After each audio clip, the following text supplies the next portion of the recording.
Welcome to this Pluralsight presentation. My name is Andrew Mallett, and in this module we're going to take a look at the Logical Volume Manager. This is all part of our LPI Level 2 certification and the 204.3 objective. So when you're sitting comfortably, everybody ready? Then we'll begin. And we'll begin by just taking a look at what you're going to need if you want to follow through. We're using CentOS 7, although it's going to be vaguely similar no matter what distribution that you use. We've got a single disk for our root file system, and that's dev SDA. And then we've added in an additional two drives, SDB and SDC, which we can use then to demonstrate our LVMs.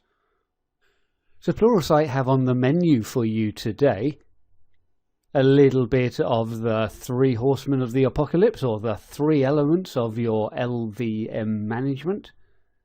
We'll be looking at creating, deleting and resizing these objects, looking at how we can activate and deactivate our volume groups, and most importantly looking at one of the nice features that we've got, LVM snapshots. So looking at a very simple way we can make point-in-time backups of our file systems. So we'll see how that's done using LVM snapshots.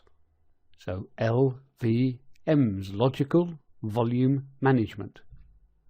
At the bottom, weighing in at a massive 180 pounds, we have our physical volumes. In the middle, in the grey corner, we have our volume groups. So let's just stop here. Our physical volumes are grouped together through volume groups. Our volume groups then supply the disk space as required, pretty much as big or as small as are required, through to our green corner. And let's have a big welcome for our logical volumes.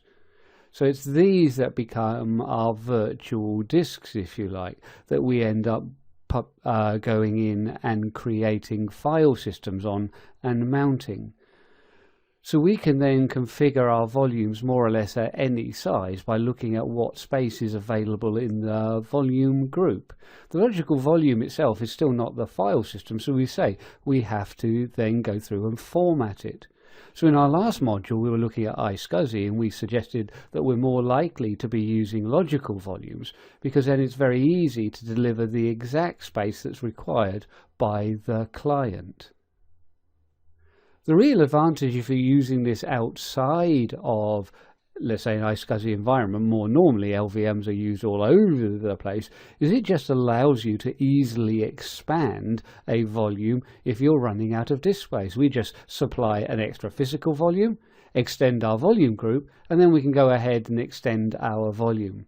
But I think when we look at the process here, when we compare it to what we've already seen with BTRFS, there's a lot more steps involved when we look at LVM management.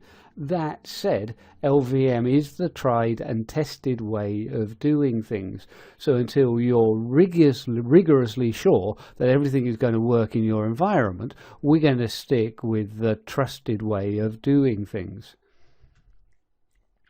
If we're creating up a partition that we're going to make a physical volume, we can use the complete disk, but if we're to partition up, then it's of type 8E.